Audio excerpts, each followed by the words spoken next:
নিজের পুরো একটা জীবন আমি নিজের হাতেই নষ্ট করে দিয়েছি।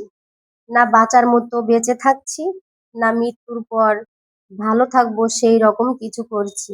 শুধুমাত্র দুশ্চিন্তা ভর্তি মাথা নিয়ে কোনো রকম দিনগুলো পাড়ি দিয়ে যাচ্ছি। না ভবিষ্যৎ নিয়ে ভাবছি, না বর্তমান সময়ে ভালো আছি। অতীত নিয়ে তো আর আলাদাভাবে বলার কোনো অবকাশই নেই আমার কাছে।